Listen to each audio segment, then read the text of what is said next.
ورحمۃ اللہ وبرکاتہ نحمده ونصلی علی رسولہ الکریم اما بعد فاعوذ باللہ السمیع العلیم من الشیطان الرجیم من حمزہ ونفخہ ونفثہ بسم اللہ الرحمن الرحیم۔ آج کا ہمارا سبق تفسیر سورۃ النجم کی آیت نمبر 48 سے لے کے 62 تک ہے۔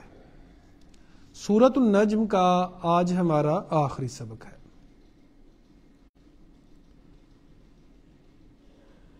وَأَنَّ عَلَيْهِ النَّشْأَةَ الْأُخْرَى، رب ہی نے وَأَنَّ عَلَيْهِ پیچھے بات کی جا رہی ہے کہ اللہ ہی کے اوپر ہے النشأۃ الأخرى، دوسری دفعہ اٹھانا، یعنی پہلی دفعہ تو اللہ نے پیدا کیا جب تم کچھ بھی نہیں تھے، تو اللہ تعالیٰ نے تمہیں عدم سے وجود میں لایا۔ عدم یعنی آدم یادم عدم یعنی کچھ نہ ہونا، تم کچھ بھی نہیں تھے، اللہ نے تمہیں پیدا کیا۔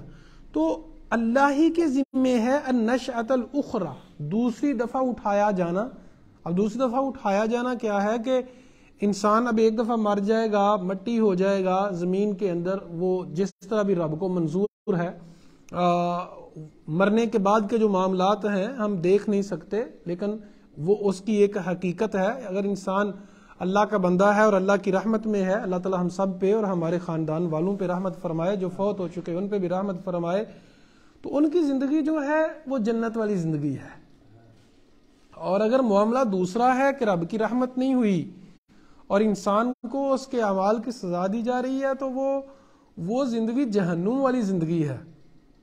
تو اللہ تعالی ہمیں جہنم کی آگ سے، جہنم کے عذاب سے اور ہر قسم کے عذاب سے بچائے۔ تو اللہ تعالیٰ فرماتے ہیں پھر اس کے بعد دوبارہ پیدا کیا جائے گا، دوبارہ اٹھایا جائے گا، یعنی جس طرح ابھی پرورش ہوئی ہے، پیدائش اس طرح تو نہیں ہوگی، لیکن اس طرح انسان اگیں گے جس طرح پودا اگتا ہے، چونکہ اصل تو موجود ہوگی، یعنی ماسٹر کاپی تو انسان کی پہلے ہی موجود ہوگی، اب دوبارہ کاپی اور پیسٹ کرنا ہے بس، کوئی اس طرح کا سسٹم ہوگا رب کا، کیونکہ اصل تو موجود ہے، بس اسی نے دوبارہ پیدا ہو جانا۔ وَأَنَّهُ وَأَغْنَى وَأَقْنَى، وہی رب ہے جس نے غنی کیا، جو ہم غنی ہیں رب نے کیا ہے۔ غنی سے مراد یہاں کے ہم اپنی عام طور پہ ضروریات جو ہیں وہ پوری اللہ کے رحمت سے ہم کر لیتے ہیں، تو غنی ہے۔ وَأَقْنَى، اور اسی نے خزانے بخشے، ہر قسم کا خزانہ، صحت کا خزانہ ہے جی، صحت ایک خزانہ ہے، دولت صرف پیسہ نہیں ہوتی، صحت بہت بڑی دولت ہے۔ آپ کے پاس نیک اولاد ہے تو بہت بڑی دولت ہے۔ اسی طرح آپ کے پاس جاب ہے، آپ کے پاس پہننے کے لیے جوتا ہے، کپڑے ہیں جی، رہنے کے لیے گھر ہے، کھانے کے لیے کھانا، طرح طرح کے کھانے موجود ہیں، تو یہ سارے خزانے ہی ہیں رب کے۔ یہ قرآن رب کا خزانہ ہے، دین رب کا خزانہ ہے، تو رب نے یہ بڑے خزانے عطا فرمائے۔ وَأَنَّهُ هُوَ رَبُّ الشِّعْرَى، بے شک وہی ہے شعرا کا رب۔ شعرا ستارہ، ایک ستارہ ہے جس کا نام شعرا ہے، تو اس کا رب وہی ہے۔ اب ایک خاص ستارے کی کیا بات، کیوں بات کی، تو اس کی ایک تو بہت بڑا ستارہ ہے اس وجہ سے بات کی، اب رب ہے کر سکتا ہے، اس کی جو حقیقت ہے اس کو ہم نہیں جانتے، ہو سکتا ہے اس میں بہت سے حقائق ہوں، کل کو دریافت ہو جائے، ہمیں نہیں پتا۔ اب ہمیں نہیں پتا کہ ہو سکتا ہے جس طرح زمین کے اوپر زندگی ہے شیرا کے بھی ہو، ہمیں نہیں پتا، ٹھیک ہے۔ یعنی یہ جو رب کے خزانے کچھ ایسے ہیں، کچھ خفیہ ہیں، کچھ ظاہر ہے۔ ظاہر کا کچھ کا ہمیں پتا ہے، کچھ کا نہیں پتا، اوکے۔ تو شیرا ستارے کا نام ہے۔ وَأَنَّهُ أَهْلَكَ عَادًا الْأُولَى، جو قوم عاد تھی نا، پہلے جو ایک پہلی قوم کے جو لوگ گزر چکے ہیں، وَأَنَّهُ أَهْلَكَ عَادًا الْأُولَى، جو ان لوگوں کو اللہ نے ہلاک کیا ہے۔ وَثَمُودَ فَمَا أَبْقَى، قوم سمود کو، فَمَا أَبْقَى، ان قوم عاد اور قوم سمود میں سے جو لوگ تھے کچھ نہیں چھوڑا ان کو، فما ابقا، نہیں کوئی باقی نہیں رہا، فما ابقا، کسی کو باقی نہیں چھوڑا۔ وقوم نوح من قبل، اور قوم نوح کو اس سے پہلے باقی نہیں چھوڑا، ہلاک کر دیا۔ انہم کانوا ہم اظلم واطغى، بے شک انہم، یقیناً بے شک دونوں کا معنی سیم، کانو وہ تھے ہم ازلم ظالم و اطغا اور حد سے بڑھنے والے. اس کا مطلب ہے یہ جو عاد سمود کی قوم ہے یہ نوح کے بعد آئے تھے. وقوم نوح من قبل، اس سے پہلے، یعنی نوح علیہ السلام پہلے تھے نا. وہ عاد سمود پھر بعد میں جی اس سے پہلے کہا جا رہا ہے، قوم نوح جو ہے وہ پہلے تھی. انہم کانو ہم ازلم و اطغا، وہ ظالم تھے، سرکش تھے. اب جو بھی ظالم اور سرکش ہوگا تو اس میں اپنے انجام کو پہنچے گا. اچھا آج کل یہ ترکی میں زلزلہ آیا ہے، شام میں بھی آیا ہے، اللہ تعالیٰ سب پہ رحمت فرمائے اور امن و ایمان والا معاملہ فرمائے، حفاظت فرمائے. کچھ خبریں یہ ہیں جی پیشین گوئی کی گئی ہے کہ پاکستان میں بھی توقع ہے. یہ جی پاکستان میں بھی کسی نے بتایا کہ جی اب خبر سچی ہے جھوٹی ہے ہمیں نہیں پتا، لیکن میں ایک یہاں عرض کرنا چاہتا ہوں. اب دیکھیں آسمان پہ بادل ہیں، آج کے بارے میں، رات کے بارے میں یہ بھی ہے کہ رات کو بہت تیز ہوائیں آئیں گی، یہ بھی پیشین گوئی ہے. طوفانی بارش ہے، یہ بھی پیشین گوئی ہے. تو کیا ڈرنا نہیں چاہیے؟ جی ڈرنا چاہیے، لیکن بے امید نہیں ہونا چاہیے رب سے. اب کرنا کیا ہے جی؟ یعنی پریشان، اتنی پریشانی لے کے بنے گا کیا، ہوگا کیا؟ بھائی بنے گا کیا؟ جو رب بنائے گا بن جائے گا، جو رب کرے گا ہو جائے گا. ہاں موقع ہے ہمارے لیے کہ ہم استغفار کر لیں. نبی کریم صلی اللہ علیہ وسلم ایک تو کثرت سے دعا پڑھا کرتے تھے، اللہم لا تقتلنا بغضبک ولا تہلکنا بعذابک، اللہ کسی بھی عذاب سے ہمیں ہلاک نہ کرنا، کسی بھی عذاب سے، چاہے زلزلے کا ہو، پانی کا ہو، بارش کا ہو، آندھی کا ہو، تیز آندھی کا ہو. ہیں جی وعافنا قبل ذلک، اے اللہ جب کبھی تیرا کسی جگہ عذاب آنا ہے ہمیں بچا لینا. ٹھیک ہے جی. دوسرا کثرت سے استغفار. نبی کریم صلی اللہ علیہ وسلم کے بارے میں بھی اللہ تعالیٰ فرماتے ہیں نا وما کان اللہ معذبہم وانت فیہم، اس قوم کو عذاب نہیں دیا جائے گا جب تک آپ ان میں ہیں. وما کان اللہ معذبہم وہم یستغفرون، اللہ تعالیٰ عذاب نہیں دیتا اس قوم کو جو استغفار کر رہی ہوتی ہے. کثرت سے استغفار کر. قوم جو یونس علیہ السلام کی قوم تھی ان کے بارے میں مفسرین کہتے ہیں کہ وہ لوگ اصل میں وہ استغفار کرنے لگے تھے، تو آیا ہوا عذاب جو نشانیاں آئی ہوئی تھیں اللہ نے واپس لے گیا. ٹھیک ہے. تو کثرت سے استغفار یہ بہت ضروری ہے جی. غور و فکر کریں، اپنے اعمال کا جائزہ لیں، تو مایوس نہ ہوں، مایوسی نہیں. اور یہ پھیلانا، اب بہت زیادہ سنسنی پھیلانا، ایسی پھیلانے کی ضرورت نہیں بھائی. موت اسی وقت آنی ہے جب رب نے لکھی ہے. حفاظتی تدابیر کرنی چاہیے، استغفار کرنا چاہیے، اعمال موت کے لیے تیاری کرنی چاہیے. وہ بغیر زلزلے کے بھی آ سکتی ہے، زلزلے کے ساتھ بھی آ سکتی ہے، تو ہمیں تو نہیں پتا. اصل بات جو ہے وہ ہے موت کی تیاری اور موت کی فکر. والمؤتفقۃ اہوا، تو یہاں اللہ نے فرمایا کہ وہ ظالم لوگ تھے اور سرکش تھے. ہم ظالم نہ بنے، ہم سرکش نہ بنے، تکبر نہ کرے. والمؤتفقۃ اہوا، اور بستیاں گرائے ہوئے. والمؤتفقۃ اعتکف یعتکف اعتکافا، مطلب مؤتفق ایسی بستیاں جن کو الٹا دیا گیا، اہوا الٹا گرایا گیا جن کو. وہ جو بستیاں تھیں، ایک تو قوم لوط علیہ السلام کی قوم کی بستیاں تھیں ان کو الٹا کر دیا گیا.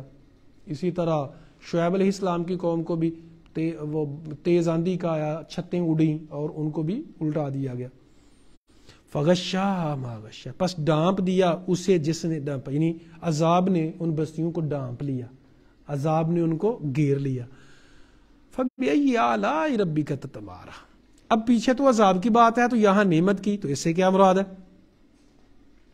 اب ہمارے لیے تو نعمت یہی ہے نا کہ قرآن نازل ہو گیا ہے، ہمیں بتا دیا گیا ہے. شک میں تم شک کرو گے. فبأي آلاء ربك، تو کس نعمت کے بارے میں تم شک کرو گے؟ تتمارا، تم کس نعمت کے بارے میں شک کرو گے؟ تو اب نعمتیں کون سی ہیں جی؟ پیچھے تو عذاب کی بات ہو رہی ہے. تو ایک نعمت یہ ہے کہ رب نے بتا دیا کہ تم اگر ایسے کام کرنے والوں کے اوپر ایسے عذاب آتے ہیں تم نہ کرنا. انفارم کر دیا گیا، بتا دیا گیا. تو قرآن بھی نعمت ہے، ہیں جی، ایمان بھی نعمت ہے، مسلمان ہونا بھی نعمت ہے، اور بھی ساری نعمتیں مراد ہیں کہ اللہ تعالیٰ کی کون کون سی نعمتوں میں تم شک کرو.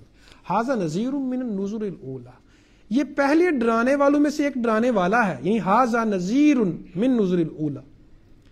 یہ جو باتیں ہیں اور یہ جو قرآن مجید ہے، یہ آیات ہیں، یہ آپ کو ڈرانے والی ہیں. من النذر الاولی، جو پہلے ڈرانے والوں، یعنی پہلے بھی آیات آتی تھیں، پہلے صحیفے آتے تھے. تو جس طرح پہلے لوگوں کو ڈرایا گیا، اب جن کے اوپر عذاب آئے تو ان کے اوپر نبی بھی آئے، ڈرانے والے آئے، صحیفے آئے، اللہ تعالیٰ نے اپنی نشانیاں بھیجی، لیکن وہ لوگ باز نہیں آئے. تو یہ بھی قرآن جو ہے اسی طرح ہے کہ تمہیں نصیحت کرنے کے لیے ہے. آزفۃ الآزفہ، قریب آ گئی ہے، قریب آنے والی. آزفۃ الآزفہ یعنی قیامت. لیس لہا من دون اللہ کاشفہ، لیس لہا نہیں ہے کوئی بھی، من دون اللہ اللہ کے سوا، کاشفہ اسے ہٹانے والا. اللہ نہیں لانی ہے، اسے کوئی ہٹا نہیں سکتا. آفا من حاضل حدیث تعجبون، کیا تم یہ جو باتیں تمہیں بتائی جاتی ہیں تم تعجب کرتے ہو؟ تمہیں عجیب لگتی ہیں تو تعجب کرتے ہو؟ انوکھا سمجھنا کسی بات کو نا، اس سینس میں آتا تعجب. وَتَضْحَكُونَ وَلَا تَبْكُونَ، تم ہنستے اور روتے نہیں ہو. ہنسنا مسکرانا اچھی بات ہے، کوئی بات حرج کی بات نہیں ہے، لیکن سنجیدگی، میڈیٹیشن کرنا. میڈیٹیشن کیا ہوتی ہے؟ میڈیٹیشن ایک تو مراقبے کے لیے لفظ استعمال ہوتا ہے. تو مراقبہ جو خاص طرح سے لوگ بتاتے ہیں ایسے کرو یا ایسے کرو، وہ ایسے تو ٹھیک نہیں ہے. آپ لوگ عجیب طرح سے جو شریعت میں نہیں بتایا گیا، بٹ ایک میڈیٹیشن جو ہے وہ بالکل ٹھیک ہے. میڈیٹیشن سے مراد غور و فکر کرنا. تو تنہائی میں غور و فکر کریں، میں نے کیا کھویا کیا پایا، توجہ کرنا، فوکس کرنا، تو یہ ٹھیک ہے. تو یہ لازمی کرنا چاہیے، اور پھر رونا بھی چاہیے، استغفار بھی کرنا چاہیے. تو بہت زیادہ ہنسنا یہ درست نہیں ہے، یہ دلوں کو مردہ کر دیتا ہے، انسان بے باک ہو جاتا ہے. مسکرانا اچھی بات ہے، صدقہ ہے، اس کو کہا گیا. ہنسنے سے منع نہیں کیا گیا، ہنسنا بھی چاہیے، صحت کے لیے اچھا ہوتا ہے، لیکن جھوٹ بول کے ہنسانا، ہنساتے رہنا، ہنستے رہنا، یہ درست طریقہ نہیں ہے، یہ غافل لوگوں کا طریقہ ہے. اللہ تعالیٰ نے فرمایا وَأَنْتُمْ سَامِنُونَ، اور تم غافل ہو، یعنی تو یہ غافل لوگوں کا کام ہے. فَاسْجُدُوا لِلَّهِ وَاعْبُدُوا، بس اللہ کو سجدہ کرو اور اللہ ہی کی بندگی کرو. اچھا، یہ جو آیات ہیں اس وقت نازل ہوئی جب نبی کریم یہ جو سجدے والی آیت ہے نا، یہ پہلی آیت یہ ہے سجدے والی جو نازل ہوئی. سب سے پہلی یہ آیت نازل ہوئی جو سجدے والی ہے. نبی کریم صلی اللہ علیہ وسلم مکہ میں تھے، بیت اللہ کے پاس تھے، مشرکین بھی بیٹھے ہوئے تھے، وہاں مجلسیں لگتی تھیں، نبی صلی اللہ علیہ وسلم میں بیٹھے ہوئے تھے. تو یہ آیات پھر نبی صلی اللہ علیہ وسلم نے جب پڑھی نا تو سارے سجدے میں پڑ گئے، مشرکین بھی سجدے میں پڑ گئے، سب نے سجدہ کیا. اتنا زیادہ دیکھیں نا، فاسجدوا یعنی پیچھے آیات کا تسلسل ایسے ہے نا، أَفَمِنْ هَذَا الْحَدِيثِ تَعْجَبُونَ وَتَضْحَكُونَ وَلَا تَبْكُونَ وَأَنْتُمْ سَامِدُونَ فَاسْجُدُوا لِلَّهِ وَاعْبُدُوا. تو بے ساختہ لوگ سارے کے سارے سجدے میں گر گئے. عبداللہ بن عباس کہتے ہیں کہ امیہ بن خلف نے سجدہ نہیں کیا، صرف اس نے کیا کیا، مٹی کو نیچے پکڑ کے اس نے اپنے ماتھے کو لگا لیا، یعنی تکبر میں اس نے سجدہ نہیں کیا. تو اس کو پھر کفر کی حالت میں قتل ہوا. تو باقی جو لوگ تھے ان کے بارے میں یہ ہے کہ وہ زیادہ تر مسلمان ہو گئے تھے، زیادہ تر مسلمان ہو گئے. تو اس میں اتنا خوف، اتنا اثر تھا کہ کافر بھی گر گئے سجدے میں. اللہ تعالیٰ سے دعا ہے اللہ تعالیٰ حق بات کو سمجھ کے اس پہ عمل کرنے کی توفیق عطا فرمائے. اچھا، یہ سجدہ جو ہے اس کی کچھ چیزیں سمجھیں، اس کو سجدہ تلاوت کے لیے. سجدہ تلاوت جو ہوتا ہے اس کے لیے وضو ضروری نہیں ہوتا. یاد رکھیں، وضو جو ہوتا ہے صرف اور صرف طواف کے لیے ہے، ضروری فرض، اور نماز کے لیے. سجدہ شکر کوئی کرتا ہے، کسی خبر کا پتہ چلا سجدے میں گر گیا، کوئی وضو کی ضرورت نہیں. تلاوت کا سجدہ ہے، اس میں بھی وضو کی ضرورت نہیں ہے. قبلہ رخ ہونا بھی ضروری نہیں ہے، قبلہ رخ ہونا. اب جدھر ہیں جیسے ہیں، یہ ٹیبل ہے آپ کے سامنے، ٹیبل پہ سجدہ کر لیں، جیسے ہیں جہاں ہیں سجدہ کر لیں. اچھا جی، تو یہ واجب ہے، مستحب ہے کہ نفل ہے، کیا ہے؟ اس میں مختلف باتیں کہی گئی ہیں. نبی کریم صلی اللہ علیہ وسلم نے کیا ہے، میکسیمم کوشش یہی کرنی چاہیے، یہ کرنا چاہیے سجدہ، آپ کو موقع ملا، لیکن ایسا فرض نہیں ہے کہ اگر آپ نہیں کریں گے تو گناہ ہو، یعنی جس طرح نماز فرض ہے، ایسا فرض نہیں ہے کہ بندہ مجرم بن جائے. ہاں کوئی تکبر سے گر نہیں کرتا وہ مجرم ہے. ٹھیک ہے جی، آپ نے عشاء کی نماز پڑھنی ہے، مغرب کی پڑھنی ہے، سارے سجدے کرنے ہیں، تو وہ مجرم پھر نہیں ہے، باقی کرتے رہنا چاہیے. تو سجدے کی دعا، ساجد وجہی للذی خلقہ وشق سمعہ وبصرہ بحولہ وقوتہ فتبارک اللہ احسن الخالقین. نہیں آتی تو یاد کر لے، ابھی فوراً نہیں ممکن تو پھر سبحان ربی الاعلی ہی پڑھ لیں، یعنی اس میں کوئی مسئلہ نہیں ہے کہ آپ نے لازمی وہی پڑھنی ہے. کل انشاءاللہ ہم سورۃ القمر شروع کریں گے. اللہ تعالیٰ سے دعا ہے اللہ تعالیٰ حق بات کو سمجھ کر اس پر عمل کرنے کی توفیق عطا فرمائے. اقول قولی ھذا استغفر اللہ لی ولکم ولسائر المسلمین.